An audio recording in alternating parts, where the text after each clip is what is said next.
বিশাল মরুপথ, পাহাড়ি পথ পাড়ি দিয়ে তায়েফের মরুজমিনে গেলেন কোরআনের দাওয়াত নিয়ে, ইমানের দাওয়াত নিয়ে। কিন্তু তায়েফের লোকেরা বিশ্বনবীর দাওয়াতকে শুধু প্রত্যাখ্যান করেই থামে নাই, বিশ্বনবীর সাথে অত্যন্ত খারাপ আচরণ করেছে, বিশ্বনবীকে শারীরিকভাবে হেনস্থা করেছে, আমার নবীকে শারীরিকভাবে অত্যাচার করেছে, আমার পেয়ারা নবীর গায়ে পাথর মেরেছে, বিশ্বনবীর গা বেয়ে ঝরঝর করে নবী জামিনের মধ্যে লুটিয়ে পড়েছেন, আবার মেরেছে, আবার নবী হাঁটতে শুরু করলেন, পেছন থেকে আবার মেরেছে, আবার নবী রক্তাক্ত হয়ে জামিনের মধ্যে লুটিয়ে পড়লেন, আবার মেরেছে। বিশ্বনবীর মতো এত সুশ্রী মানব, বিশ্বনবীর মতো এত শুভ্র মানব, বিশ্বনবীর মতো এমন চমৎকার দেহাবয়ব দিয়ে রব্বুল আলামিন কাউকে বানান নাই। এরকম চমৎকার মানুষটাকে তারা তায়েফের ওই জমিনে রক্তাক্ত করেছে। বিশ্বনবী দুনিয়ার কোনো স্বার্থের জন্য সেখানে যান নাই, নিজের কোনো লাভের জন্য, প্রাপ্তির জন্য যান নাই, তায়েফবাসীদের জাহান্নামের আগুন থেকে বাঁচাতে গিয়েছেন।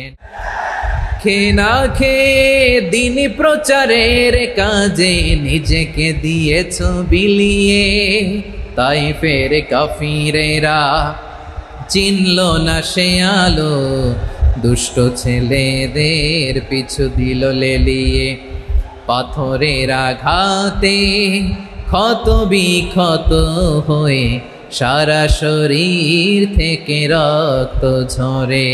হে রাসূল তোমাকে ভুলি আমি কেমন করে, হে রাসূল তোমাকে ভুলি আমি কেমন করে। পারেন না আপনারা? ধরুন আমার সাথে। হাজার ব্যথার পরে ফিরে আসনি তুমি আপন ঘরে, দিনের আলো তুমি ছড়িয়ে দিতে, চলে গেলে মদিনায় মক্কা ছেড়ে। হে রাসূল তোমাকে ভুলি আমি কেমন করে, হে রাসূল তোমাকে ভুলি আমি কেমন করে। ঠিক কিনা বলেন? প্রিয় ভাইরা, তায়েফের ছেলেরা নবীকে রক্তাক্ত করলো। আমার নবী কই যাবে? কই যাবে? মক্কায় জায়গা নাই, তায়েফে জায়গা নাই। তায়েফ থেকে ভারাক্রান্ত মন নিয়ে আমার নবী মক্কায় ফিরে আসলেন। বিশ্ব নবী মক্কায় ঢুকতে পারেন না। মক্কার মরুভূমির দিকে তাকিয়ে, উপত্যকার দিকে তাকিয়ে বিশ্বনবী ধা ধা করে কাঁদেন, ঝরঝর করে। নবীর চেহারা মোবারক থেকে চোখের পানিগুলো বেয়ে বেয়ে পড়ে। আমার জন্মস্থান, আমার শৈশব, কৈশোর, যৌবন কেটেছে এই মক্কায়, আমার এলাকায় আমি ঢুকতে পারি না। বিশ্বনবী মক্কার অনতি দূরে দাঁড়িয়ে জায়েদকে পাঠালেন, জায়েদ যাও দেখো কেউ আমাকে সাপোর্ট করার মতো আছে কিনা, যাও অমুকের কাছে যাও। জায়েদ গেলেন, তারাও প্রত্যাখ্যান করে ফিরিয়ে দেয়। বিশ্বনবী বললেন যাও অমুক লোকের কাছে যাও, তিনিও প্রত্যাখ্যান করে ফিরিয়ে দিলেন। কেউ বিশ্বনবীকে আশ্রয় দিতে রাজি হয় না। নিজ জন্মভূমিতে বিতাড়িত বিশ্বনবী, সর্বশেষ বিশ্বনবী বললেন যাও মুতঈম ইবনে আদির ঘরে যাও। মুতঈম ইবনে আদি মুশরিক, তার কাছে যাও। গেলেন, মুতঈম ইবনে আদি রাজি হয়ে গেল। সুবহানাল্লাহ বলেন। দেখেন, অনেক বিপদের সময়ও আমি নিজে সাক্ষী, সামাজিকভাবে, রাজনৈতিকভাবে কত ঝঞ্ঝা, কত ষড়যন্ত্র, কত কনস্পাইরেসি পাড়ি দিয়ে আমাদেরকে সামনে এগিয়ে যেতে হয়। এই শত্রুদের ভেতরেও একজনকে দাঁড় করিয়ে দেয় যে আল্লাহর কোরআনের জন্য রেডি হয়ে যায়। পড়েন সুবহানাল্লাহ। মুতঈম ইবনে আদি, আল্লাহ তার মনকে নরম করে দিলেন। মুতঈম বলে, মুহাম্মদ আমি তোমাকে আশ্রয় দিব। তার দুই ছেলেকে পাঠালেন, যাও খোলা তলোয়ার নিয়ে, স্কট দিয়ে, গার্ড অফ অনার দিয়ে মোহাম্মদকে মক্কায় ঢুকাও, আর বলো আমি আমান দেব। আমান কি দিব? আমান মানে সিকিউরিটি, নিরাপত্তা। সিকিউরিটি ছাড়া, আমান দেওয়া ছাড়া কেউ থাকতে পারতো না মক্কায়। দুই ছেলে বিষ্ণু ইসা ইসলামকে নিয়ে আসলো। নবী কাবার চারদিকে তাওয়াফ করলেন, নামাজ পড়লেন।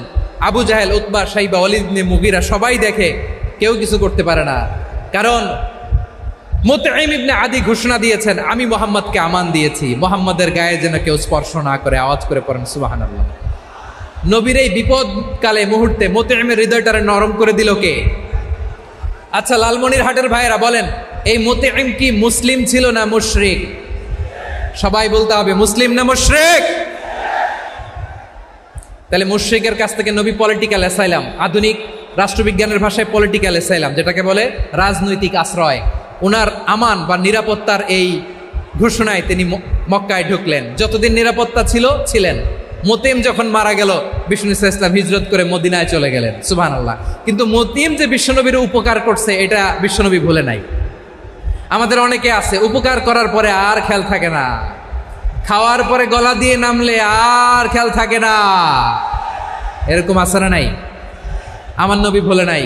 বদরের প্রান্তরে 70 জন কাফেরকে যখন বন্দি করে বিশ্বনবীর সামনে হাঁটু গেড়ে দাঁড় করানো হলো, বসানো হলো, 70 জন কাফের। কয়জন? বিশ্বনবী তাদের দিকে তাকিয়ে বললেন, সহিহ বুখারীর বর্ণনা, লাউ কানাল মুতঈম ইবনে আদি হাইয়ান সুম্মা কাল্লামানি হাউলাই নাতনা লা তারাকতুহুম লাহু। বদরের প্রান্তরে 70 জন বন্দি কাফিরের দিকে তাকিয়ে আমার নবী বললেন, আজকে মুতঈম ইবনে আদি যদি বেঁচে থাকতো আর তোমাদের 70 জনের ব্যাপারে যদি মুতঈম এক বাক্যে একটা সুপারিশ করত, তার সম্মানে আজকে তোদের সবাইকে আমি মাফ করে দিতাম। সুবহানাল্লাহ। নাই ওই যে চিল্লাচিল্লি যে কথা বোঝে নাই, কোন জিনিস মিস করছে ওরা নিজেরাও বোঝে নাই। বিশ্বনবী মুতঈমের এই সাহায্যের কথা বলে নাই। 70 জন মুশরিক হাঁটু গেড়ে বসা, নবী চাইলে এখনই এক্সিকিউশন অর্ডার দিতে পারে। তিনি বললেন, আজকে যদি মুতঈম বেঁচে থাকতো আর মুতঈম যদি তোদের জন্য সুপারিশ করতে, এই আবর্জনাগুলোর ব্যাপারে সুপারিশ করতে, আমি মুহূর্তেই তোদেরকে এমনি মাফ করে দিতাম। ইসলাম আমাদেরকে শিখায়, সূরাতুল আনআমের 108 নম্বর আয়াত থেকে আমরা বুঝলাম, কোনো ধর্মকে ছোট করা যাবে না। অন্য ধর্মকে ছোট করা মানে ইসলামকে ছোট করা। অন্য ধর্মের দেবতাকে গালি দেওয়া মানে আল্লাহকে গালি খাওয়ানো। আওয়াজ করে বলেন ঠিক কি না? খবরদার, এটা করা যাবে না। আর অন্য ধর্মের দেবতাকে যদি আপনি গালি দেন, ওরা ইসলাম থেকে দূরে সরে যাবে। যাও ইসলামের প্রতি আকৃষ্ট হয়েছিল আর কোনোদিন ইসলামের ধারে কাছে আসবে না। আওয়াজ করে বলেন ঠিক কিনা? এজন্য কখনো কোনোদিন অন্য ধর্মের দেবতাদেরকে গালি দেওয়া যাবে না। অন্য ধর্মের কোনো দেবতাদেরকে আমরা গালি দিব না, গালি দিব না, বরং ইসলামের beauty, the beauty of Islam, ইসলামের সৌন্দর্যকে আমরা তুলে ধরব। আমরা যদি বিশ্বনবী সাল্লাল্লাহু আলাইহি ওয়াসাল্লামের জীবনের দিকে তাকাই, তাহলে আমি দেখব বিষ্ণু ইসলাম মক্কাতে কিংবা মদিনাতে অন্য ধর্মের লোকদের সাথে খুব পিসফুলি লাইফ লিড করেছেন। হোক মুশরিক, হোক খ্রিস্টান, হোক ইহুদি, বিশ্বনবী সবার সাথে মিলেমিশে ছিলেন। আলহামদুলিল্লাহ বলেন। ইসলাম হচ্ছে পিসফুল রিলিজিয়ান। অন্য ধর্মের প্রতি সহনশীলতার সবক ইসলাম আমাদেরকে দেয়। কিন্তু প্রতিটি মুসলিমের এটা মনে রাখতে হবে, আল্লাহর কাছে পছন্দনীয় গ্রহণযোগ্য ধর্ম, জীবনাদর্শ একটি, সেটা হচ্ছে ইসলাম। আওয়াজ করে বলেন সেটা কি? লালমনিরহাটের ভাইয়েরা আওয়াজ করে বলুন, আল্লাহর কাছে মনোনীত ধর্ম একটি, সেটা কি? এজন্য রব্বুল আলামিন বলেন, ইন্নাদ-দীনা ইনদাল্লাহিল ইসলাম। আল্লাহর কাছে মনোনীত গ্রহণযোগ্য অ্যাকসেপ্টেড ধর্ম মতাদর্শ একটা, সেটা হলো ইসলাম।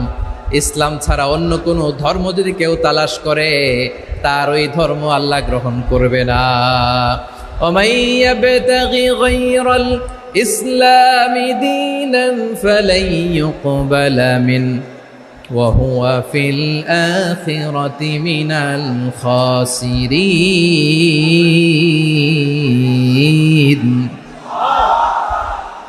Whoever seek anything except Islam, that won't be accepted from him, and he will be loser in the day of judgment. কিয়ামতের দিন ইসলাম ছাড়া কেউ যদি অন্য কোনো ধর্ম তালাশ করেছে দুনিয়াতে, তার এই মতাদর্শ গ্রহণ করা হবে না। and he will be loser, সে হবে লুজার, ক্ষতিগ্রস্ত। হাই হাই কোম্পানির ম্যানেজার, ওর আমও শেষ, সালাও শেষ। আওয়াজ করে বলেন ঠিক কি না? এজন্য ইসলাম পেয়ে আমরা খুশি না বেজার? প্রত্যেক নামাজ শেষে আমরা আল্লাহরে বলি, আল্লাহ রাদিতু বিল্লাহি রাব্বা ওয়া বিল ইসলামি দীনা ওয়া বি মুহাম্মাদিন নাবিয়ান ওয়া রাসূলা। ও আল্লাহ, তোমারে রব হিসেবে পেয়ে আমরা খুশি। ও আল্লাহ, ইসলামকে ধর্ম হিসেবে পেয়ে আমরা খুশি। বিশ্বনবীকে আমাদের রাসূল পেয়ে আমরা খুশি। ঠিক কিনা বলেন? ইসলাম ছাড়া অন্য কোনো ধর্ম আমরা গ্রহণ করব না। ঠিক কিনা বলেন? আল্লাহর কাছে অ্যাকসেপ্টেড রিলিজিয়ান একটা, সেটা ইসলাম। তো বিশ্বনবী সাল্লাল্লাহু আলাইহি ওয়াসাল্লাম মক্কাতে কিংবা মদিনাতে খুব পিসফুলি এক্সিস্ট করেছেন। যে কোনো ধর্মের সাথে মিলেমিশে চলেছেন। তার প্রমাণ আমরা যদি রাসূল সাল্লাল্লাহু আলাইহি ওয়াসাল্লামের বায়োগ্রাফির দিকে তাকাই তাহলে দেখব তিনি মুশরিকদের সাথে পিস ট্রিটি করেছেন, শান্তি চুক্তি, পিস ট্রিটি, পিস এগ্রিমেন্ট। আপনারা হুদাইবিয়ার সন্ধির নাম শুনেছেন? আমার লালমনিরহাটের কলিজার টুকরা ভাইয়েরা, হুদাইবিয়ার সন্ধির নাম আপনারা শোনেন নাই? ষষ্ঠ হিজরিতে বিষ্ণু ঈসা ইসলাম মুশরিকদের সাথে এই ট্রিটি করেছেন, চুক্তি। কাদের সাথে? মুশরিকদের সাথে। আমরা তো মুসলমান বসতে পারি না, আমরা দুই মুসলিম ভাই একসাথে বসে চা খেতে পারি না, গল্প করতে পারি না। বিষ্ণু ঈসা ইসলাম মুশরিকদের সাথে ট্রিটি করেছেন, হুদাইবিয়ার সন্ধি। এই সন্ধির আগে মক্কা থেকে কেউ মদিনায় যেতে পারে না, মদিনা থেকে কেউ মক্কায় যেতে পারে না। কিন্তু এই সন্ধির পরে ট্রাফিক স্বাভাবিক হয়ে গেল, মক্কার লোকেরা মদিনায় আসতে পারে, মদিনার লোকেরা মক্কায় আসতে পারে। এটাকে বলে সুলহে হুদাইবিয়া, the peace agreement of Hudaibiya, শান্তি চুক্তি। আমরা পৃথিবীতে এখন অনেক শান্তি চুক্তির নাম শুনি, এগুলো সব the piece treaty of Hudaibiya থেকে কপি করা। আল্লাহু আকবার। তাহলে বিশ্বনবী সাল্লাল্লাহু আলাইহি সাল্লাম তিনি যে শান্তিপূর্ণ সহাবস্থানে বিশ্বাসী ছিলেন, মুসলমানেরা যে অন্য ধর্মের প্রতি সহনশীল, তার প্রমাণ হচ্ছে এই পিস ট্রিটি। বিষ্ণু ঈসা ইসলাম মদিনায় যে কি করলেন? মদিনায় যে বিষ্ণু ঈসা ইসলাম মদিনা চার্টার করলেন, মদিনা সনদ, সাহিফাতুল মদিনা, এটার বলে মদিনা চার্টার। যে ওয়েস্টে, ইউরোপে, আমেরিকাতে তারা অনেক চার্টার করে, এই সব চার্টার মদিনা চার্টার থেকে কপি করা। আওয়াজ করে পড়েন সুবহানাল্লাহ। বিষ্ণু ঈসা ইসলাম মদিনায় গেলেন, মদিনাতে মুসলিম, মুশরিক, ইয়াহুদি, এই তিন ধর্মের লোক মিলে সব স্টেক হোল্ডার যারা আছে সবাইকে নিয়ে বিষ্ণু ঈসা ইসলাম মদিনা চার্টার করলেন, মদিনা সনদ। পড়েন সুবহানাল্লাহ। শুধু তাই নয়, মক্কাতে বিশ্বনবী পিস এগ্রিমেন্ট করলেন, শান্তি চুক্তি মুশরিকদের সাথে। মদিনাতে যে বিশ্বনবী মদিনা চার্টার করলেন, মদিনা সনদ করলেন ইহুদিদের সাথে। আবার মদিনাতে বিশ্বনবী ইহুদিদের সাথে পিস ডায়ালগ করলেন, ইন্টারফেথ ডায়ালগ করলেন, আন্তধর্মীয় সংলাপ করলেন। যেই সংলাপের মূল ভিত্তি ছিল তাওহীদ। মূল ভিত্তি ছিল কি? তাওহীদ। বিশ্বনবী ইহুদিদেরকে ডাকলেন, আহ্বান করলেন, কুল ইয়া আহলাল কিতাবি তাআলাউ ইলা কালিমাতিন সাওয়াইন বাইনানা ওয়া বাইনাকুম আল্লা না'বুদা ইল্লাল্লাহ ওয়া লা নুশরিকা বিহি শাইআন ওয়া লা ইয়াত্তাখিযা বা'দুনা বা'দান আরবাবাম মিন দুনিল্লাহ فإن تولوا فقولوا اشهدوا بأننا مسلمون। সুবহানাল্লাহ পড়েন। বিশ্বনবী মদিনার ইহুদিদের ডেকে বললেন, ও ইহুদিরা, শোনো শোনো,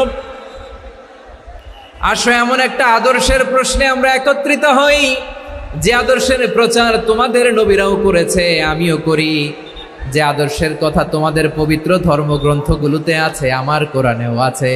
সেটা হলো তাওহীদ। আমরা এক আল্লাহ ছাড়া কারো ইবাদত করব না, আল্লাহর সাথে কাউরে শরীক করব না, আল্লাহ ছাড়া কাউরে রব মানব না। পড়েন সুবহানাল্লাহ। তাহলে আমার প্রিয় লালমনিরহাটের ভাইরা, মদিনাতে যেয়ে তিনি মদিনা চার্টার করলেন, মদিনা সনদ, পিস ডায়ালগ করলেন, শান্তির সংলাপ, ইন্টারফেথ ডায়ালগ করলেন, আন্তধর্মীয় সংলাপ, যার ভিত্তি ছিল তাওহীদ। সুবহানাল্লাহ পড়েন।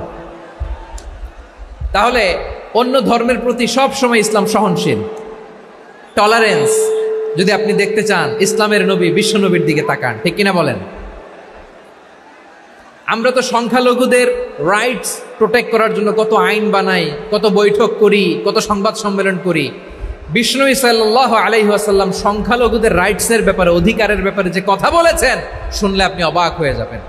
বিশ্বনবী বলেন, আলা মান যালামা মুআহাদান আও ইনতাকাসাহু আও কাল্লাফাহু ফাওকা তাআতিহি আও কাল্লাফাহু ফাওকা তাকাতিহি আও আখাযা মিনহু শাইআন বিগাইরি তিবি নাফসিন ওয়া আনা হাজিজুহু ইয়াউমাল কিয়ামা। খবরদার, জেনে রাখো, কেউ যদি কোনো সংখ্যালঘুর উপরে অত্যাচার করে, কোনো সংখ্যালঘুর প্রাপ্য থেকে যদি কেউ কাউকে ঠকায়, সংখ্যালঘুর উপর যদি কেউ কষ্ট দেয়, কোনো সংখ্যালঘুর সম্পদ যদি কেউ জোর করে কেড়ে নেয়, আমি কিয়ামতের দিন বিশ্বনবী ওই সংখ্যালঘুর পক্ষে আর ওই মুসলমানদের বিপক্ষে বাদী হয়ে দাঁড়াবো। সুবহানাল্লাহ বলতে পারলেন না? আল্লাহু আকবার। আপনি নামাজি, আপনি মুসল্লি, আপনি হাজী সাহেব, তাহাজ্জুদ পড়তে পড়তে কপালে দাগ ফেলে দিছেন, আপনার প্রতিবেশী হিন্দু, ভাবছেন আমার তো পাওয়ার আছে, ওর জমিটা দখল করি। বিশ্বনবী বলেন কিয়ামতের দিন ওই হিন্দুর পক্ষে তোর বিরুদ্ধে আমি বাদী হয়ে দাঁড়াবো। পৃথিবীর কোন ধর্মে এরকম স্টেটমেন্ট পাবেন? পাবেন? আপনি ভাবছেন আপনি নামাজ পড়লে হাজী সাহেব কপালে দাগ ফেলাই দিলে আপনি সেলসেলায় জান্নাতে চলে যাবেন না? খবরদার। বিশ্বনবী বলেন কোন সংখ্যালঘুর উপর যদি কেউ আক্রমণ করে, তার প্রাপ্য তাকে না দিয়ে যদি তাকে ঠকায়, তার উপর জুলুম করে, তার সম্পদ যদি কেড়ে নেয়, আমি নবী, তুমি মুসলিম হইতে পারো, মুসল্লি হইতে পারো, তার পক্ষে তোমার বিপক্ষে আল্লাহর দরবারে বাদী হয়ে দাঁড়াবো। আচ্ছা লালমনিরহাটের ভাইরা, কথা বুঝতে পারলে আওয়াজ করে উত্তর দেন। বিশ্বনবী যদি কারো বিপক্ষে দাঁড়ায় কিয়ামতের দিন, আই রিপিট, আমি আবারও বলছি, বিশ্বনবী যদি কিয়ামতের দিন কারো বিপক্ষে দাঁড়ায়, ও তো সেলসেলায়া জান্নাতি, তাই না? জান্নাতি না? যে নবীর সুপারিশ ছাড়া জান্নাতের গেটও দেখা যাবে না, ওই নবী যদি বলে তোর বিপক্ষে আমি বাদী হয়ে দাঁড়াবো, ওই জান্নাতে আর ঢোকার কোনো সুযোগ আমাদের থাকবে? এখানেই শেষ না আমার প্রিয় লালমনিরহাটের ভাইয়েরা, এখানেই শেষ নয়। বিশ্বনবী বলেন মান কাতালা মুআহাদান, বুখারীর বর্ণনা, মান কাতালা মুআহাদান লাম ইয়ারাহ রাইহাতাল জান্নাহ। কেউ যদি, কোনো মুসলিম যদি অন্যায়ভাবে কোনো সংখ্যালঘুকে হত্যা করে, কোনো হিন্দুকে হত্যা করে, কোনো বৌদ্ধরে হত্যা করে, অন্যায়ভাবে কোনো মুসলিম যদি কোনো সংখ্যালঘুরে হত্যা করে, জান্নাতে যাওয়া তো দূরের কথা, ওই মুসলিম জান্নাতের ঘ্রাণও পাবে না। সেই বুখারীর বর্ণনা, মান কাতালা মুআহাদান লাম ইয়ারাহ রাইহাতাল জান্নাহ ওয়া ইন্না রিহাহা লা ইউজাদু মিন মাসিরাতি 40 আমা। যে জান্নাতের ঘ্রাণ 40 বছর দূরের রাস্তা থেকেই পাওয়া যায়। সুবহানাল্লাহ পড়েন। প্রিয় ভাইরা, এখান থেকে জান্নাতে পৌঁছতে লাগবে 40 বছর। এত দূর, কত বছর? সবাই বলেন কত বছর? এখান থেকে জান্নাতে পৌঁছতে লাগবে 40 বছর। এত দূরে থাকতেই জান্নাতের ঘ্রাণ আপনার নাকে এসে ধাক্কা মারবে। বিশ্বনবী বলেন যে ব্যক্তি কোনো সংখ্যালঘুকে হত্যা করে, জান্নাতের ঘ্রাণ তো পাবেই, জান্নাতে তো ঢুকতে পারবেই না, জান্নাতের ঘ্রাণও তার নাকে লাগবে না। পড়েন নাউযুবিল্লাহ। তাহলে সংখ্যালঘুদের ব্যাপারে ইসলামে অধিকার দেয়া আছে না নাই? লালমনিরহাটের ভাইয়ের আওয়াজ করে বলেন, আমার সংখ্যালঘু হিন্দু ভাইদের রাইটস, অধিকার আমাদের ইসলামে প্রোটেক্টেড আছে না নাই? এখানেই শেষ না। বিষ্ণু ইসলাম আপনার অমুসলিম প্রতিবেশীর সাথে ভালো আচরণ করতে বলেছে। আমাদের হয় না, এটা মুসলিম পাড়া, ওটা বৌদ্ধ পাড়া, হয় না? অনেক সময় হয় না, এটা আমাদের মুসলিম পাড়া, ওইটা হিন্দু পাড়া, এরকম আছে না নাই? লালমনিরহাটে নাই না? আছে? হিন্দু যদি আপনার প্রতিবেশী হয় কি করবেন? ওরে কষ্ট দিবেন নাকি? কেন? ও তো হিন্দু, ও তো আমার আল্লাহরে ডাকে না, ওরে কষ্ট দিলে জায়েজ হবে না? খবরদার। বিষ্ণু ইসলাম বলেন মান কানা ইউমিনু বিল্লাহ ওয়াল ইয়াউমিল আখির ফালিউকরিম জারাহ। যে আল্লাহ বিশ্বাস করে আর আখিরাতে বিশ্বাস করে, সেজন্য প্রতিবেশীর সাথে ভালো আচরণ করে। সুবহানাল্লাহ। কলিজা জুড়ায় যায় না আমার নবীর কথাগুলো শুনলে? যে আল্লাহ বিশ্বাস করে, যে আখিরাতে বিশ্বাস করে, সেজন্য প্রতিবেশীর সাথে ভালো আচরণ করে। এখানে বলছে মুসলিম প্রতিবেশী বলছে, নামাজি প্রতিবেশী বলছে, আল্লাহওয়ালা প্রতিবেশী বলছে না। প্রতিবেশী আস্তিক হোক নাস্তিক হোক, প্রতিবেশী মুমিন হোক মুশরিক হোক, প্রতিবেশী হইলেই তার সাথে ভালো আচরণের দরকার আছে না নাই? আমার প্রিয় লালমনিরহাটের ভাইয়েরা, বিষ্ণু ইসলাম ওনার ইহুদি প্রতিবেশীদের দেখাশোনা করতেন। আওয়াজ না শোনা যাক, আমারও তো দেখা যায়, আমারও তো দেখা যায়। তাকায় থাকেন, তাকায় থাকলে সওয়াব হবে। কোরআনের কথা যেখান থেকে হয় এদিকে তাকায় থাকলেই বরকত। তাকায় থাকেন। জি জি, মাইক, আমি তো আর মাইক ঠিক করতে আসি না এদিকে, এই মাইক ঠিক করব, ওই মাইক ঠিক করব, ওদিকে পাইলট বলবে হুজুর চলে আসেন। জি বসুন, বসুন, মাশাআল্লাহ। হ্যাঁ, খুব শান্ত, ঠিক আছে। পুলিশ ভাইরা না খেয়ে দিনরাত আপনারা যাতে সুশৃঙ্খল একটা প্রোগ্রাম উপহার পান এটাই চেষ্টা করতেছে, আপনাদেরকে কষ্ট দিতে আসে নাই, একটু একটু সহযোগিতা করেন। জি মাশাআল্লাহ, হ্যাঁ ঠিক আছে। আমার প্রিয় ভাইরা, প্রতিবেশী আস্তিক হোক নাস্তিক হোক, মুসলিম হোক হিন্দু হোক, তার সাথে ভালো আচরণ করতে হবে। বিষ্ণু ইসলাম ওনার ইহুদি প্রতিবেশীর বাসায় যেতেন। কোন প্রতিবেশী? ইহুদি। আওয়াজ করে বলেন, কোন প্রতিবেশী? ইহুদি। এক ইহুদি কিশোর বিষ্ণু ইসলামের খেদমত করতে, ইহুদি ছেলে আমার নবীর খেদমত করতো, তারা ছিল নবীর প্রতিবেশী। তো অনেক দিন হয় ইহুদি ছেলেটা আসে না। বিষ্ণুনবী খোঁজ দিলেন, ঘটনা কি? একটা ইহুদি ছেলে না আমার খেদমতে আসতো, ছেলেটা কই? খোঁজ নিয়ে জানলেন ছেলেটা অসুস্থ। বিষ্ণু ইসলাম ওই ইহুদির বাড়িতে চলে গেলেন ওই ছেলেটাকে দেখা করার জন্য, ভিজিট করার জন্য। সুবহানাল্লাহ পড়বেন না? গেলেন, যে দেখে ইহুদি ছেলেটা মুমূর্ষ, যান যায় যায় ভাব, বিছানায় পড়ে আছে, তার বাবা দাঁড়ানো। বিশ্বনবী তার মাথার পাশে বসলেন, মাথায় হাত বুলিয়ে দিলেন, আর ছেলেটাকে বললেন আসলিম, হে ইহুদি ছেলে আসলিম, ইসলাম ধর্ম গ্রহণ করো। তো ছোট্ট ছেলে ভাবে আমরা ইহুদি, এখন ইসলাম ধর্ম গ্রহণ করলে আব্বা যদি বকা দেয়। ফানাযারা ইলা ওয়াজহি আবি, ছেলেটা তার বাবার চেহারার দিকে তাকালো, দেখি আব্বা কি কয়। আব্বা যদি বলে তাইলে ইসলাম ধর্ম গ্রহণ করবে। ইহুদি ছেলেটা তার বাবার দিকে যখন তাকালো, ওর বাবা বলে আতি আবুল কাসিম, আবুল কাসিম যা বলে তাই করো। আবুল কাসিম হচ্ছে বিষ্ণু ইসলামের একটা কুনিয়াত, উপনাম। আমার রাসূলের বড় ছেলের নাম ছিল কাসেম। যেমন দেখবেন আমাদের এলাকায় কারো ছেলের বড় ছেলের নাম যদি হয় আব্দুল্লাহ, এরা আব্দুল্লাহর বাপ বলে ডাকে। কারো বড় মেয়ের নাম যদি হয় ফাতেমা, এরা কি ডাকে? ফাতেমার বাপ বলে না? তো বিষ্ণু ইসলামের বড় ছেলের নাম ছিল কাসেম। ইহুদি বাবা বলল আতি আবুল কাসেম, আবুল কাসেম যা বলে তাই শোনো, মানে মোহাম্মদ যা বলে তাই শোনো। এই কথা শুনে ছেলে সাহস পাইছে, ছেলে আবার পড়তে আরম্ভ করলো আশহাদু আল্লাহ ইলাহা ইল্লাল্লাহ ওয়া আশহাদু আন্না মুহাম্মাদার রাসূলুল্লাহ, পড়েন আল্লাহু আকবার। বিশ্বনবীর আহ্বান শুনে ওই আহ্বানে সাড়া দিয়ে ইহুদি ছেলে শাহাদা পড়ে মুসলমান হয়ে গেল। তার হৃদয়টারে ইমানের নূর দিয়ে আলোকিত করে দিল কে? প্রিয় ভাইরা, এবার রাসূল সাল্লাল্লাহু আলাইহি ওয়াসাল্লাম বের হয়ে আসলেন ঘর থেকে, আর বললেন আলহামদুলিল্লাহিল্লাযী আনকাযাহু মিনান নার, প্রশংসা সে আল্লাহর যে আল্লাহ জাহান্নামে চলে যাচ্ছিল প্রায় এমন একটা লোককে মুহূর্তের মধ্যে কালেমায়ে শাহাদাতের বদৌলতে জান্নাতি বানায় দিলেন। আওয়াজ করে পড়েন সুবহানাল্লাহ। এই হাদিস থেকে আমরা কি শিখলাম? What is the moral of the story? এক নম্বর স্টোরি হলো, প্রতিবেশী ইহুদি হোক হিন্দু হোক, যাবেন, সুসম্পর্ক রাখবেন, উপহার দিবেন, বিপদে পাশে দাঁড়াবেন, তাইলেই তো আপনাদের প্রতি, মুসলমানদের প্রতি তারা আকৃষ্ট হবে, ঠিক কিনা বলেন? আপনি যদি হিন্দুদের সাথে বৌদ্ধদের সাথে নাই মিশেন, নাস্তিকের কাছে নাই যান, তো ইসলামের সৌন্দর্যটা ওরা বুঝবে কেমনে? আমার অনেক হিন্দু পরিচিত ভাই আছে, ওরা আমাদের ইফতারির প্রোগ্রামে এসে একসাথে ইফতারি করে। অনেক মদখোর আমার সাথে বসে একসাথে ডিনার করে, হাফ প্যান্ট পরা, গলায় স্বর্ণের চেইন, হাতে স্বর্ণের ব্রেসলেট, আইসা আমার সাথে ডিনার করছে, আছে এরকম। গাঁজাখোর, আমি বলি আসো, welcome welcome to my dinner, আসো বসো। বসলেই তো আমি ওর ডিএনএ, চিন্তার ডিএনএ চেঞ্জ করে দেওয়ার সুযোগ পাবো, চিল্লায় বলো ঠিক কি না? আসতে হবে আমার কাছে। Our door is open, the door of Islam is open 24/7। সব সময় আমাদের ইসলামের দরজা আমার অমুসলিম ভাইদের জন্য খোলা আছে না নাই? এই হাদিস থেকে দুইটা শিক্ষা। এক নম্বর শিক্ষা, প্রতিবেশী মুসলিম হোক অমুসলিম হোক, যান, অসুস্থ হইলে একটু আপেল নিয়ে যান, আঙ্গুর নিয়ে যান, কমলা নিয়ে যান, তাদের সাথে ভালো আচরণ করেন।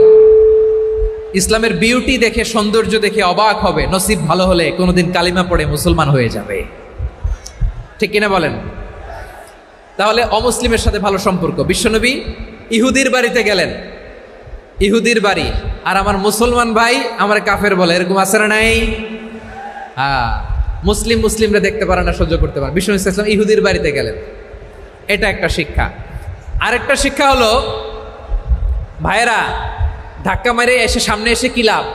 প্রোগ্রাম তো শেষ হচ্ছে, এখনই শেষ হচ্ছে। তো এই যে আমাদের বকশি ভাই ওয়াদা নিল, হাত তোলালো, মিম বলে এত কথা বলল, তো আমি জেলায় জেলায় যে খালি হাত নাড়াই তোমাদের জন্য নাকি? হ্যাঁ, হাত নাড়াই শুধু, এই ধাক্কাইতে ধাক্কাইতে এদিকে এসে হাত নাড়াইতেছে। হয়েছে তো, দেখলাম তো, ঠিক আছে, মাশাআল্লাহ, অনেক সুশৃঙ্খল, অন্যান্য যে কোনো জেলার চেয়ে অনেক সুশৃঙ্খল। আমার দিকে তাকাও, আমার দিকে তাকাও। ঠিক আছে, এই যে দাঁড়িয়ে আছে, একটা ছেলে নড়ে না, দেখছেন? মাশাআল্লাহ, মাশাআল্লাহ, মাশাআল্লাহ। হ্যাঁ, এইভাবেই। আর কয়েকটা মজাদার কথা আছে, শোনো। এই হাদিস থেকে আমাদের শিক্ষা হলো, আমার প্রতিবেশী যেই ধর্মের হোক আমি সম্পর্ক রাখবো। অসুস্থ হলে যাব, কি বলেন ভাইরা? যাবেন না?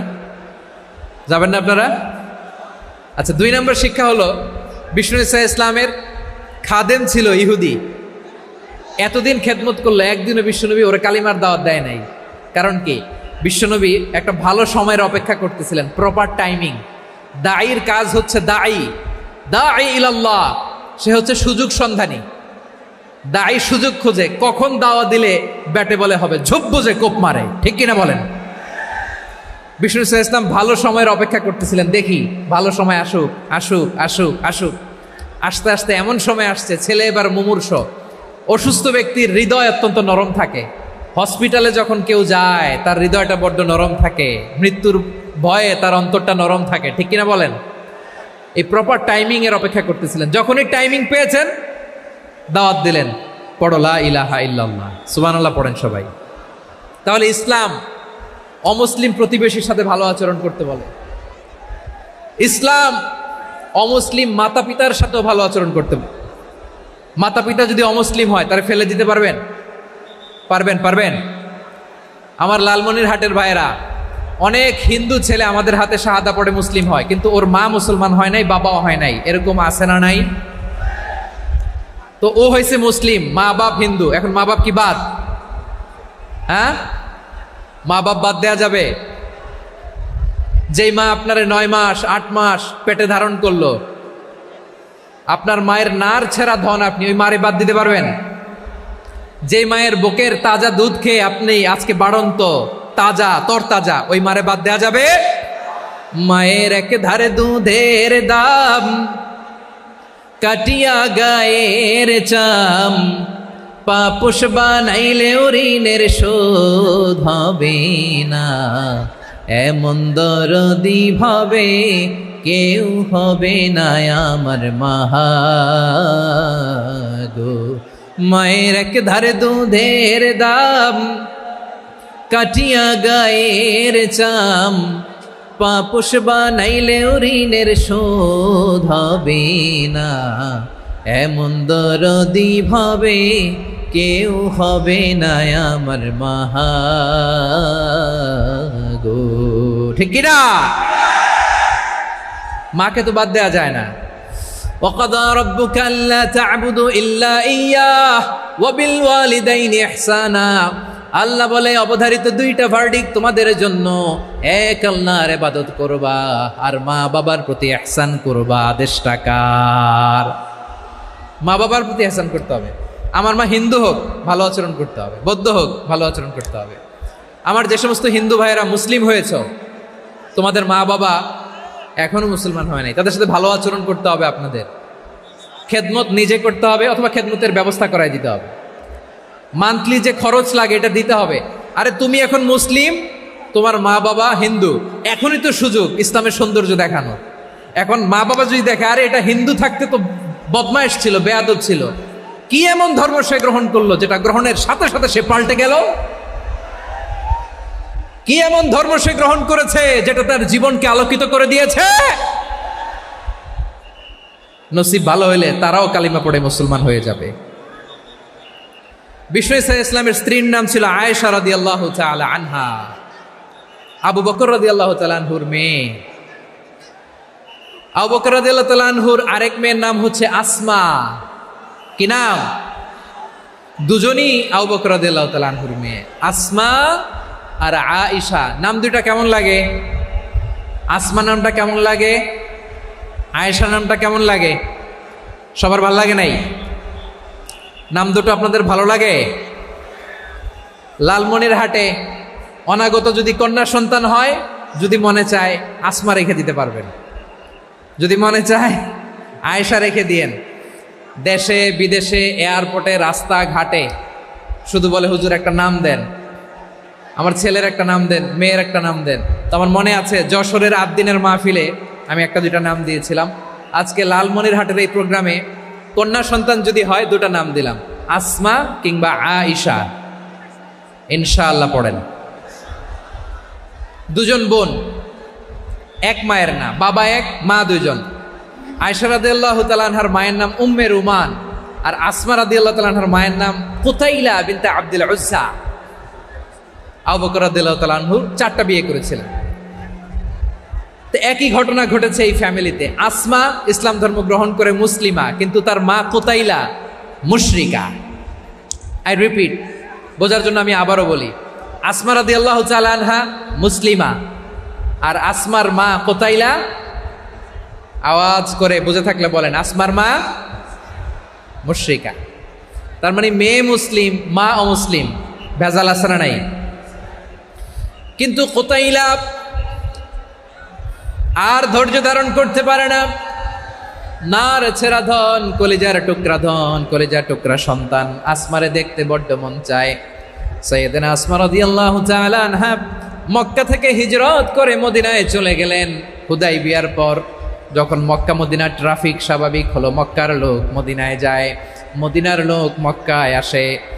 কুতাইলা কলিজার টুকরা সন্তান আসমারে দেখার জন্য কিছু উপহার নিয়ে বিশাল মরুপথ পাড়ি দিয়ে মক্কা থেকে মদিনায় যায়। সুবহানাল্লাহ বলেন। এখন মা আসছে মেয়ের সাথে দেখা করতে, মেয়ে তো আর দেখা দেয় না। মেয়ে ভাবছে আমার মা তো মুশরিকা, অপবিত্রা, তার সাথে কি দেখা দেয়া যাবে? বিশ্বনবীর দরবারে চলে গেলেন। সুবহানাল্লাহ বলেন। কি সৌভাগ্যবান ছিল তারা, মাসলা জানার দরকার হলেই নবীর দরবারে চলে যেত। ঘরে বউয়ের সাথে ঝগড়া হলে নবীর দরবারে চলে যেত। অনেক সাহাবী বলে আমার পেটে ক্ষুধা লাগলো আমি নবীর কাছে চলে যেতাম, কারণ নবীর চেহারার দিকে তাকালেই আমার পেটের ক্ষুধা মিটে যেত। সাইয়েদনা আসমা রাদিয়াল্লাহু তাআলা আনহা বিশ্বনবীর কাছে চলে গেলেন, যে বললেন ইয়া রাসূলুল্লাহ ইয়া হাবিবাল্লাহ ইন্না উম্মি কাদিমাতুন ইলাইয়া ওয়া হিয়া রাগিবা।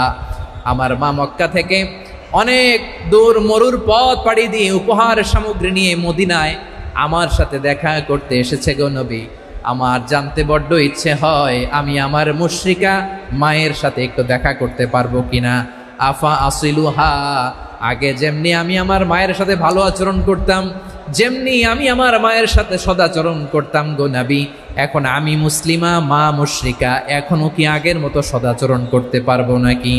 বিশ্বনবী বললেন নাম সিলিহা, হ্যাঁ রে আসমা, অবশ্যই অবশ্যই, আগে ঠিক যেমন তুমি তোমার মায়ের সাথে ভালো আচরণ করতে এখনো তেমনি আগের মতো ভালো আচরণ করবা। আওয়াজ করে পড়েন সুবহানাল্লাহ। কি ইসলাম আমরা পেয়েছি! কত ব্রড মাইন্ডেড আমাদের ইসলাম, কত ওপেন মাইন্ডেড ইসলাম, কত ওপেন আপ করতে পারে, চিন্তা করতে পারেন।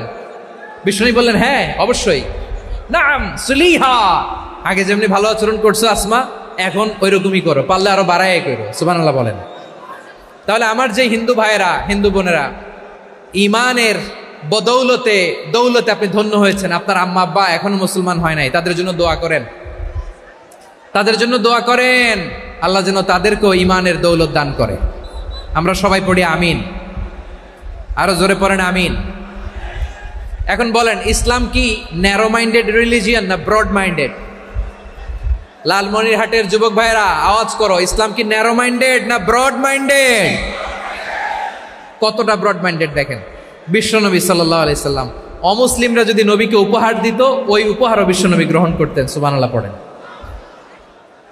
আপনার অমুসলিম বন্ধু যদি উপহার দেয় সেটাও আপনি নিতে পারবেন, যেটা নেওয়া জায়েজ। কিন্তু আপনার বন্ধু যদি আপনার মদের বোতল দেয়, নিতে পারবেন? হ্যাঁ, মদের বোতল দিলে পারবেন না।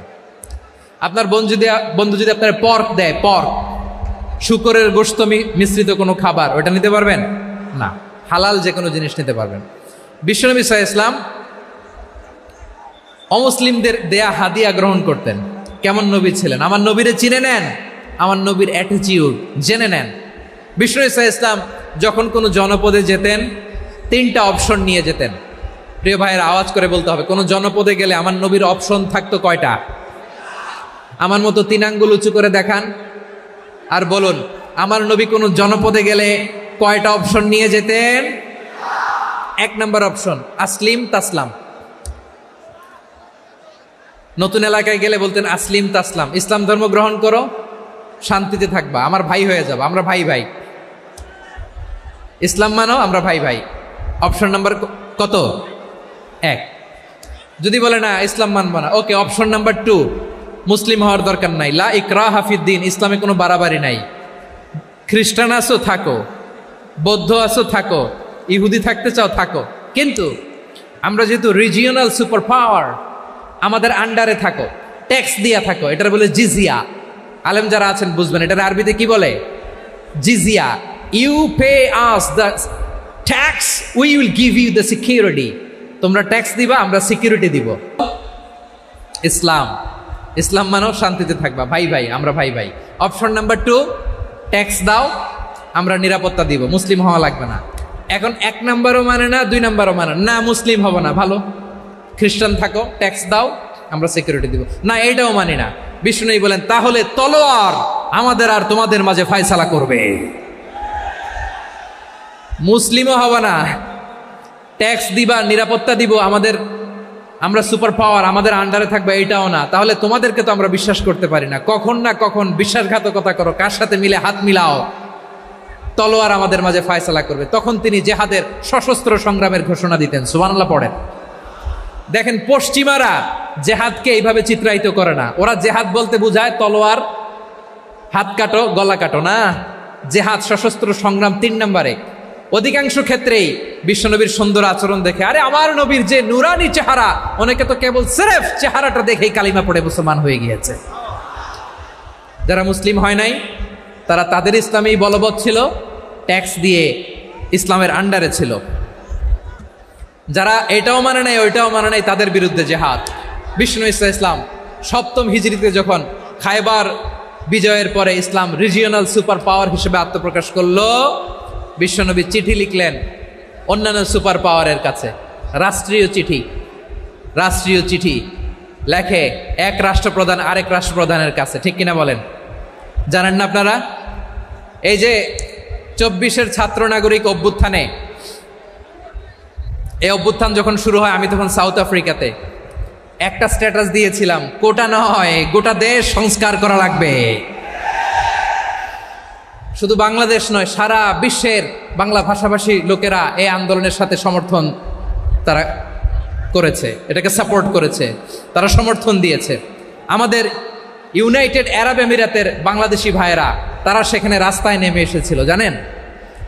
ওইখানে ডেমনস্ট্রেশন করা যায় না, সেখানকার সরকার তাদেরকে যাবজ্জীবন দিয়েছিল। তখন আমাদের এই যে প্রধান উপদেষ্টা ডক্টর মোহাম্মদ ইউনূস সরাসরি G2G বলে, এটারে G2G, government to government, G2G, উনি চিঠি লিখলেন যে তাদেরকে, ইউর হাইনেস, হে সম্মানিত আমির, আপনি আমার এই চিঠির কারণে আমার সম্মানে এই 53 জন বাংলাদেশিকে মাফ করে দেন।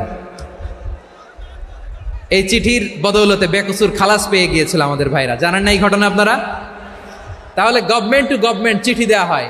7ম হিজরিতে বিষ্ণু ইসলাম সব সুপার পাওয়ারের কাছে চিঠি দিলেন, রোমান সম্রাটের কাছে, পারস্য অধিপতির কাছে, মিশরের অধিপতির কাছে, সবার কাছে চিঠি লিখলেন। চিঠির ভাষা ছিল এরকম, মিন মুহাম্মাদিন রাসূলিল্লাহ ইলা মুকাওকিস আযীমিল কিবত, মুহাম্মদ রাসূলুল্লাহর পক্ষ থেকে মিশরের বাদশার কাছে, আসলিম তাসলাম, ইসলাম মানো, শান্তিতে থাকবা, সালামুন আলা মান ইত্তাবা আল হুদা, শান্তি তার জন্য যে হেদায়েতের অনুসরণ করে। সুবহানাল্লাহ পড়েন। তো এই চিঠি অনেকে ভালোভাবে রিসিভ করেছে, অনেকে এই চিঠি পাওয়ার পরে নবীর কাছে আবার ইন রিটার্ন উপহার পাঠিয়েছে। কি পাঠিয়েছে? উপহার। মিশরের বাদশাহ মুকাওকিস, তিনি বিশ্বনবীকে বিশাল এক উপহারের ডালি পাঠিয়েছেন। মিশরের বাদশাহ মুকাওকিস ছিলেন ধর্মে খ্রিস্টান। লালমনিরহাটের ভাইয়েরা আওয়াজ করে বলেন, মিশরের বাদশাহ ধর্মে কি ছিল? খ্রিস্টান। কি উপহার দিয়েছিল আমার নবীকে? শুনতে মনে চায়? আওয়াজ নাই লালমনিরহাটের গলায়, শুনতে মনে চায়? 1000 স্বর্ণমুদ্রা, 1000 স্বর্ণমুদ্রা, 2টা খ্রিস্টান দাসী, একজনের নাম মারিয়া বিনতে শামাউন আল কিবতিয়া, আরেকজনের নাম সিরিন বিনতে শামাউন আল কিবতিয়া। একজন খ্রিস্টান দাস 20 থান কাপড় জামা বানানোর জন্য, আমরা নবী যেন সেলাই করে জামা বানাতে পারে এজন্য 20 থান কাপড়, 20 থান ফাইন গার্মেন্ট, সুবহানাল্লাহ পড়বেন না? এরপরে একটা গাধা যেটার নাম ছিল উফাইর, আর একটা খচ্চর, এটার নাম ছিল দুলদুল। খচ্চর চিনেন? গাধা আর ঘোড়ার ক্রসিং এ যে প্রাণীটা দুনিয়াতে আসে এটার খচ্চর বলে। তো এই যে সুপার পাওয়ার, খ্রিস্টান বাদশার কাছে নবী চিঠি লিখলেন, ওই খ্রিস্টান বাদশা আমার নবীকে উপহার দিল, বিশ্বনবী এই উপহারগুলো সানন্দে গ্রহণ করেছে। সুবহানাল্লাহ পড়বেন না? তাহলে অমুসলিম কেউ যদি আপনাকে উপহার দেয়, হালাল উপহার হলে আপনি গ্রহণ করতে পারবেন। অনুরূপভাবে পারস্যের বাদশাহ, রোম সম্রাট বিশ্বনবীকে উপহার পাঠিয়েছেন, আমার নবী সবগুলো উপহার গিফট গ্রহণ করেছেন। সুবহানাল্লাহ বলেন। তাহলে প্রিয় লালমনিরহাট, আওয়াজ করে বলুন, ইসলাম কি ন্যারো মাইন্ডেড রিলিজিয়ন না ব্রড মাইন্ডেড? আম্মাজান আয়েশার কাছে মাসালা জানতে চায় মেয়েরা, হে আম্মাজান, অগ্নি উপাসকেরা তাদের ঈদের দিন নওরোজের সময় আমাদেরকে পাখি দেয়, নেওয়া যাবে? উনি বললেন, ওরা জবাই করে দিলে নেওয়া যাবে না, কিন্তু ওরা যদি ফলমূল এরকম খাবার দেয় এগুলো নেওয়া যাবে। তার মানে অমুসলিমদের দেয়া উপহার এটা গ্রহণ করা যায়। সুবহানাল্লাহ বলেন। শুধু তাই নয়, বিষ্ণু ঈসা ইসলাম অমুসলিমদের সাথে আর্থিক লেনদেনও করেছেন, ফিনান্সিয়াল ডিলিং করেছেন। অমুসলিমদের সাথে প্রয়োজনে আপনি ফিনান্সিয়াল ডিলিং করতে পারবেন। আমরা প্রায় দেখি বাজারের মিষ্টির দোকানগুলো আমার হিন্দু ভাইদের। লালমনিরহাটে মিষ্টির দোকান, দইয়ের দোকান কারা চালায়? হিন্দুরা চালায় না? তারপরে যে বারবার শপ, চুল কাটে যে নাপিত, অধিকাংশ নাপিতের দোকানে কারা? আমার হিন্দু ভাইরা। তা আপনি চুল কাটতে পারবেন কিনা? পারবেন কিনা বলেন?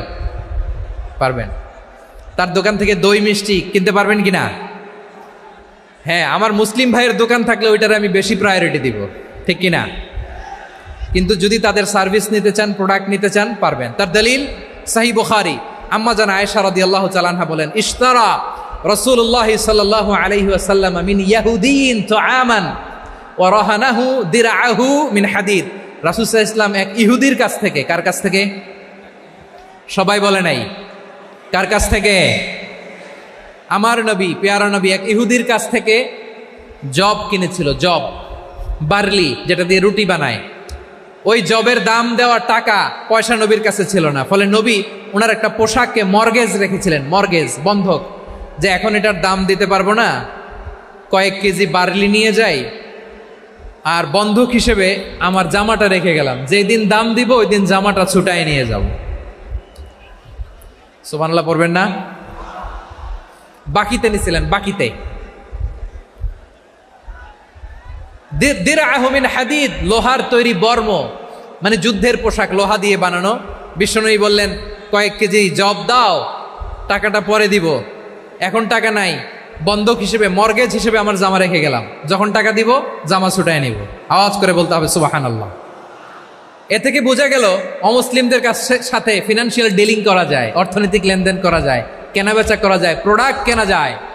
এমনকি আমাদের মসজিদে নববীতে বারান্দায় আপনার একটা অটোমেটিক ফ্লাইং আমব্রেলা দেখছেন?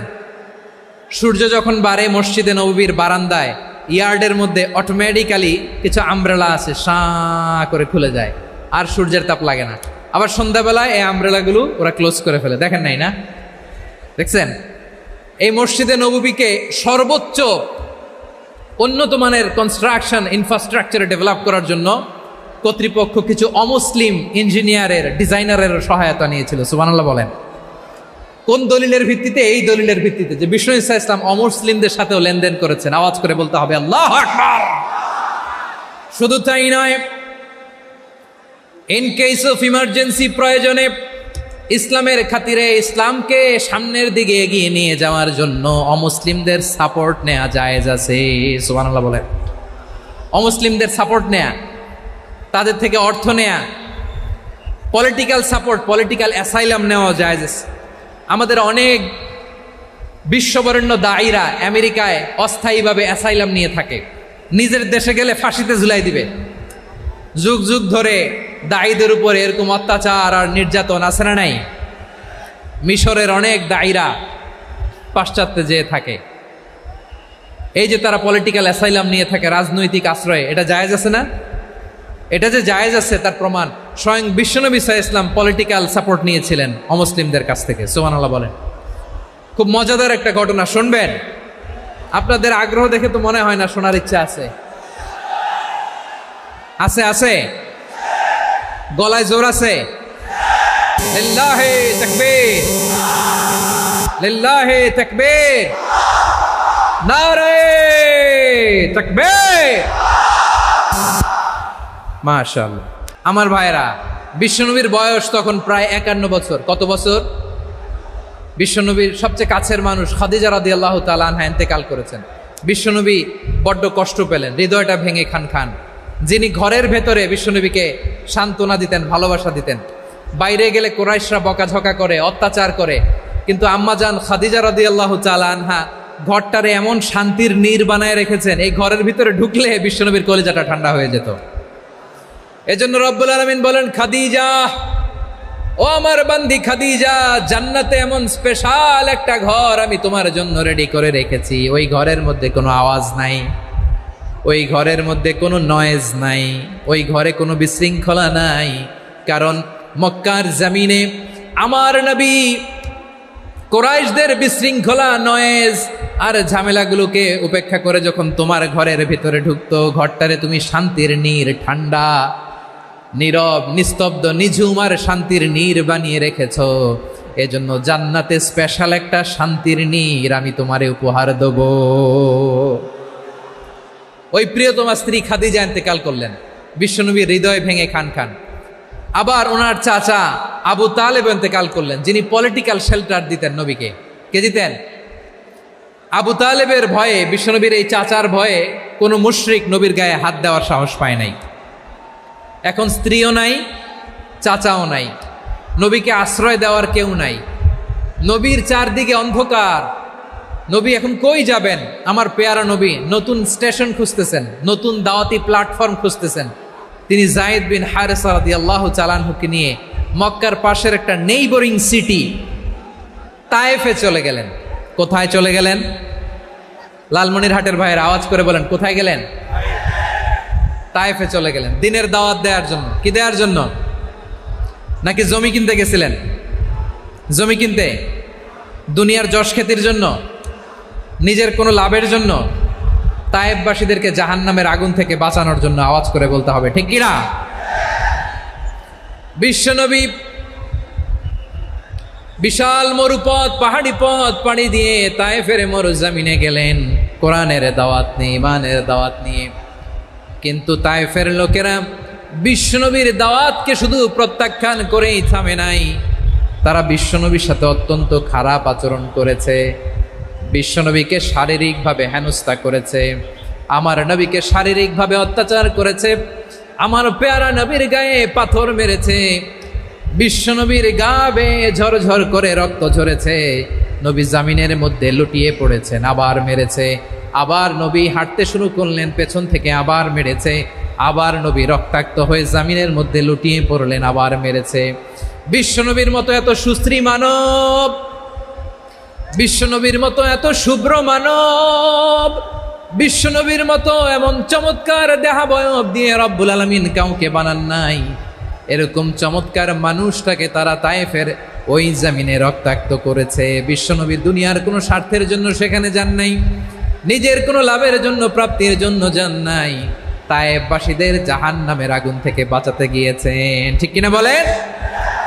খেয়ে না খেয়ে দিন প্রচারের কাজে নিজেকে দিয়েছ বিলিয়ে, তায়েফের কাফিরেরা চিনল না সে আলো, দুষ্ট ছেলেদের পিছু দিল লেলিয়ে, পাথরের আঘাতে ক্ষত বিক্ষত হয়ে সারা শরীর থেকে রক্ত ঝরে।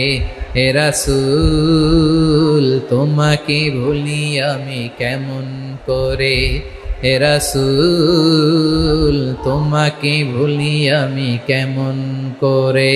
পারেন না আপনারা? ধরুন আমার সাথে, হাজার ব্যথা বেদনার পরে ফিরে আসনি তুমি আপন ঘরে, দিনের আলো তুমি ছড়িয়ে দিতে, চলে গেলে মদিনায় মক্কা ছেড়ে। হে রাসূল তোমাকে ভুলি আমি কেমন করে, হে রাসূল তোমাকে ভুলি আমি কেমন করে। ঠিক কিনা বলেন? প্রিয় ভাইরা, তায়েফের ছেলেরা নবীকে রক্তাক্ত করলো। আমার নবী কই যাবে? কই যাবে? মক্কায় জায়গা নাই, তায়েফে জায়গা নাই। তায়েফ থেকে ভারাক্রান্ত মন নিয়ে আমার নবী মক্কায় ফিরে আসলেন। বিশ্ব নবী মক্কায় ঢুকতে পারেন না। মক্কার মরুভূমির দিকে তাকিয়ে, উপত্যকার দিকে তাকিয়ে বিশ্বনবী ধা ধা করে কাঁদেন, ঝরঝর করে। নবীর চেহারা মোবারক থেকে চোখের পানিগুলো বেয়ে বেয়ে পড়ে। আমার জন্মস্থান, আমার শৈশব, কৈশোর, যৌবন কেটেছে এই মক্কায়। আমার এলাকায় আমি ঢুকতে পারি না। বিশ্বনবী মক্কার অনতি দূরে দাঁড়িয়ে জায়েদকে পাঠালেন, জায়েদ যাও দেখো কেউ আমাকে সাপোর্ট করার মতো আছে কিনা, যাও অমুকের কাছে যাও। জায়েদ গেলেন, তারাও প্রত্যাখ্যান করে ফিরিয়ে দেয়। বিশ্বনবী বললেন যাও অমুক লোকের কাছে যাও, তিনিও প্রত্যাখ্যান করে ফিরিয়ে দিলেন। কেউ বিশ্বনবীকে আশ্রয় দিতে রাজি হয় না। নিজ জন্মভূমিতে বিতাড়িত বিশ্বনবী, সর্বশেষ বিশ্বনবী বললেন যাও মুতঈম ইবনে আদির ঘরে যাও। মুতঈম ইবনে আদি মুশরিক, তার কাছে যাও। গেলেন, মুতঈম ইবনে আদি রাজি হয়ে গেল। সুবহানাল্লাহ বলেন। দেখেন, অনেক বিপদের সময়ও আমি নিজে সাক্ষী, সামাজিকভাবে রাজনৈতিকভাবে কত ঝঞ্ঝা, কত ষড়যন্ত্র, কত কনস্পাইরেসি পাড়ি দিয়ে আমাদেরকে সামনে এগিয়ে যেতে হয়। এই শত্রুদের ভেতরেও একজনকে দাঁড় করিয়ে দেয় যে আল্লাহর কোরআনের জন্য রেডি হয়ে যায়। পড়েন সুবহানাল্লাহ। মুতঈম ইবনে আদি, আল্লাহ তার মনকে নরম করে দিলেন। মুতঈম বলে, মুহাম্মদ আমি তোমাকে আশ্রয় দিব। তার দুই ছেলেকে পাঠালেন, যাও খোলা তলোয়ার নিয়ে, স্কট দিয়ে, গার্ড অফ অনার দিয়ে মুহাম্মদকে মক্কায় ঢুকাও, আর বলো আমি আমান দেব। আমান কি দিব? আমান মানে সিকিউরিটি, নিরাপত্তা।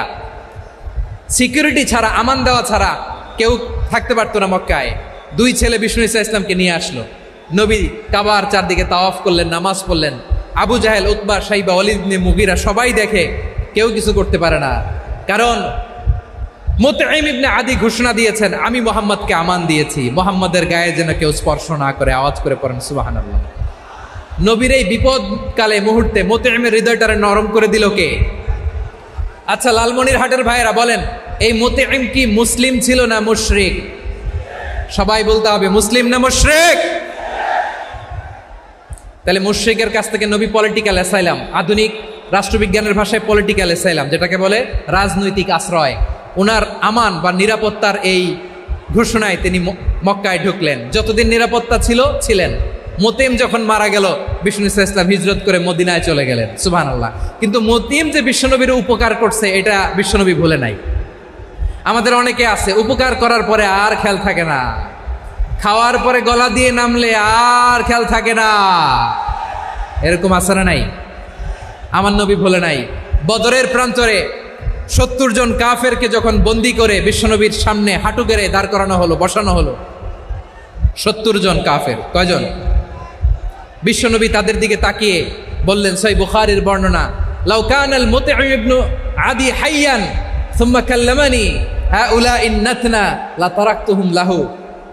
বদরের প্রান্তরে 70 জন বন্দী কাফিরের দিকে তাকিয়ে আমার নবী বললেন, আজকে মুতঈম ইবনে আদি যদি বেঁচে থাকতো আর তোমাদের 70 জনের ব্যাপারে যদি মুতঈম এক বাক্যে একটা সুপারিশ করতো, তার সম্মানে আজকে তোদের সবাইকে আমি মাফ করে দিতাম। সুবহানাল্লাহ নাই? ওই যে চিল্লাচিল্লি যে কথা বোঝে নাই, কোন জিনিস মিস করছে ওরা নিজেরাও বোঝে নাই। বিশ্বনবী মুতঈমের এই সাহায্যের কথা বলে নাই। 70 জন মুশরিক হাঁটু গেড়ে বসা, নবী চাইলে এখনই এক্সিকিউশন অর্ডার দিতে পারে। তিনি বললেন, আজকে যদি মুতঈম বেঁচে থাকতো আর মুতঈম যদি তোদের জন্য সুপারিশ করতে, এই আবর্জনাগুলোর ব্যাপারে সুপারিশ করতে, আমি মুহূর্তেই তোদেরকে এমনি মাফ করে দিতাম। এবার বলেন, ইসলাম কি ন্যারো মাইন্ডেড না ব্রড মাইন্ডেড? শুধু তাই নয়, যাকে যে সম্মান দেয়ার আমার নবী দিতেন, হোক আস্তিক হোক নাস্তিক, হোক মুসলিম হোক অমুসলিম।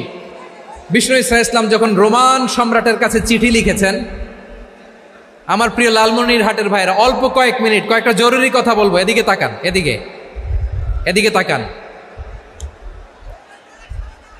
রোমান সম্রাটের কাছে বিশ্বনবী যখন চিঠি লিখলেন মিন মুহাম্মদ রাসূলিল্লাহ ইলা হিরাকলা আযীমির রোম, মুহাম্মদের পক্ষ থেকে হিরাক্লিয়াসের কাছে, যিনি হচ্ছেন আযীমির রোম। এটা নবী নিজ থেকে বানায় লিখছেন অতিরিক্ত সম্মান দিয়ে। কোন রাষ্ট্রপ্রধান যখন আসে তাদেরকে আমরা কি বলি জানেন? তার নামের শেষে HE এটা লিখতে হয়, H.E. মানে হিজ এক্সেলেন্সি। কি লেখে? হিজ এক্সেলেন্টি, অথবা ইউর হাইনেস, ইউর ম্যাজেস্টি। দেখেন, বিশ্বনবী সাল্লাল্লাহু আলাইহি ওয়াসাল্লাম সব নবীদেরও নবী। তিনি একজন মুশরিক খ্রিস্টান সম্রাট, রোমান সম্রাটের কাছে চিঠি লিখতেছে ইলা হিরাকলা আযীমির রোম, হিরাক্লিয়াসের কাছে আমার চিঠি, যিনি রোমের আযীম, হিজ হাইনেস, মানে রোমের অনেক সম্মানিত এক বাহাদুর। আওয়াজ করে বলেন সুবহানাল্লাহ। তার মানে যাকে যে সম্মান দেয়ার এটা বিশ্বনবী দিতেন। এমনকি যেই ইহুদিরা ভালো ছিল, এই ইহুদিদেরও প্রশংসা করেছেন বিশ্বনবী মুহাম্মদুর রাসূলুল্লাহ সাল্লাল্লাহু আলাইহি ওয়াসাল্লাম। এক ইহুদির প্রশংসা করেছেন বিশ্বনবী। ইহুদির কার? আমি তো আমার ভাইয়ের প্রশংসা করি না, আমি তো এক আলেম আরেক আলেমরে স্পেস দেই না, আমি তো এক দায়ী আরেক দায়ীর সাথে বসতে চাই না। আমার নবী ইহুদির প্রশংসা করে। কার প্রশংসা? ওই ইহুদির নাম ছিল মুখাইরেক। সিরাত গ্রন্থ ঘাটলে পাবেন। তিনি বলেছেন মুখাইরেক খাইরু ইয়াহুদ, Mukhayriq is the best of the Jews. জুইশদের মধ্যে সে সবচেয়ে ভালো। কেন প্রশংসা করলেন তার? এর কারণ মদিনা চার্টারে কথা ছিল সব ধর্মের মুসলিম, মুশরিক, ইহুদিরা মিলে মদিনাকে রক্ষা করবে। কিন্তু তৃতীয় হিজরিতে যখন উহুদের যুদ্ধ শুরু হলো, সবার কথা ছিল যেই আক্রমণ করে আমরা মদিনাকে বাঁচাবো। কোন শহরকে বাঁচাবো? মদিনাকে। কিন্তু কুরাইশরা যখন অ্যাটাক করলো, ইহুদিরা আর আসে না, ইহুদিরা আর বেরোয় না। বিষ্ণু বললেন, ওহে ইহুদিরা, তোমরা না চুক্তি করলে আমার সাথে যে মদিনা বাঁচাতে সবাই ঝাঁপিয়ে পড়বো, আসো। একটা ইহুদিও বেরোয় না, কেউ আসে না সেদিন, একজন ছাড়া। তার নাম মুখাইরেক। তার নাম কি?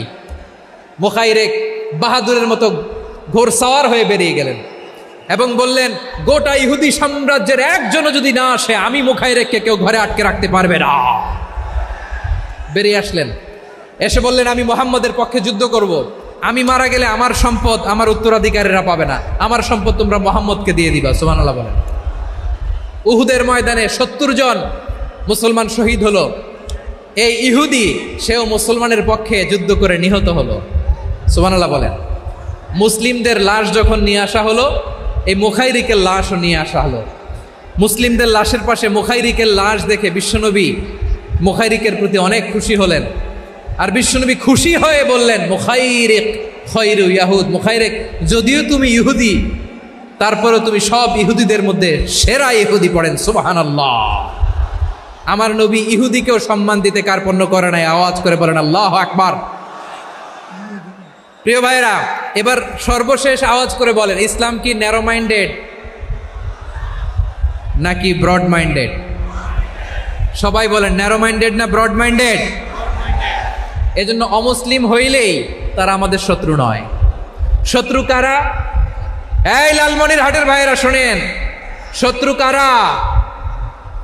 যে সমস্ত অমুসলিম আমাদেরকে নিশ্চিহ্ন করে দিতে চায়, যে সমস্ত অমুসলিম আমাদের ভূখণ্ড থেকে আমাদেরকে তাড়িয়ে দিতে চায়, যে সমস্ত অমুসলিম আমার ধর্ম নিয়ে তুচ্ছতাচ্ছিল্য করে চিল্লায় বলেন ঠিক কিনা, তারা আমাদের শত্রু। সাধারণ অমুসলিমরা আমার শত্রু নয়। এই যে হিন্দুরা থাকে, এরা আমার ভাই, বৌদ্ধরা আমার ভাই, খ্রিস্টানরা আমার ভাই, ইহুদিরা আমার ভাই।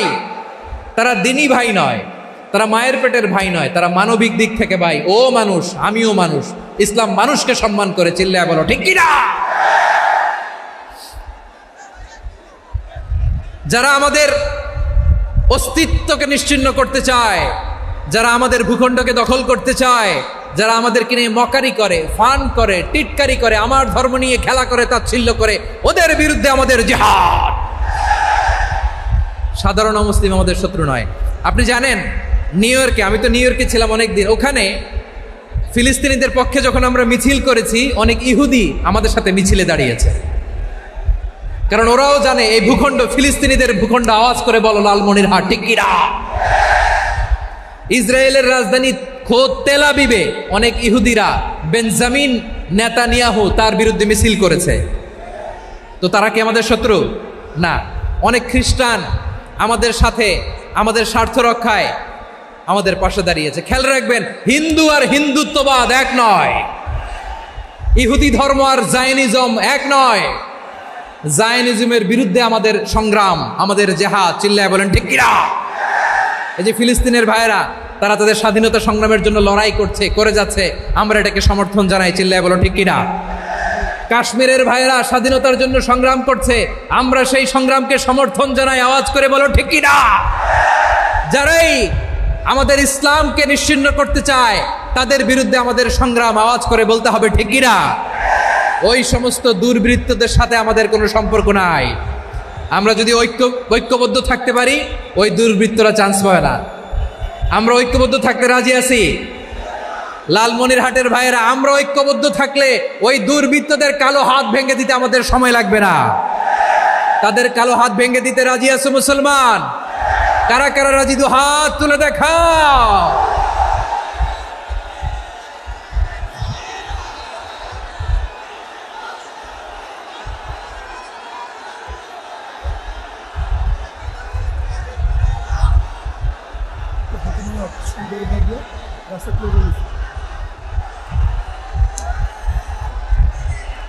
আমার প্রাণপ্রিয় লালমনিরহাটের ভাইয়েরা, শত্রু কাফের আর অশত্রু কাফেরের মধ্যে পার্থক্য আছে না নাই? আবু তালেবও মুশরিক, আবু জাহেলও মুশরিক, কিন্তু দুই মুশরিকে পার্থক্য আছে না নাই? আবু তালেব নবীর চাচা, মুশরিক, মারা গিয়েছে মুশরিক অবস্থায়, কিন্তু আজীবন আমার নবীকে আগলে রেখেছে, আমার নবীকে সাপোর্ট করেছে, ভালোবেসেছে। আবু জাহেলও মুশরিক, মারা গিয়েছেও মুশরিক হিসেবে, আজীবন আমার নবীর বিরুদ্ধাচারণ করেছে। আবু জাহেলের শক্তি, সামর্থ্য, স্ট্র্যাটেজি, প্ল্যান সব আমার নবীর বিরুদ্ধে ছিল। এই আবু জাহেলের কারণে একটা দিন শান্তিতে আমার নবী মক্কায় ঘুমাতে পারে নাই, চিল্লায় বলেন ঠিক কিনা? এজন্য রব্বুল আলামিন বলেন, লা ইয়ানহাকুমুল্লাহু আনিল্লাযীনা লাম ইউকাতিলুকুম ফিদ-দীনি ওয়া লাম ইখরিজুকুম মিন দিয়ারিকুম আন তাবাররুহুম ওয়া তুকসিতু ইলাইহিম ইন্নাল্লাহা ইউহিব্বুল মুকসিতিন।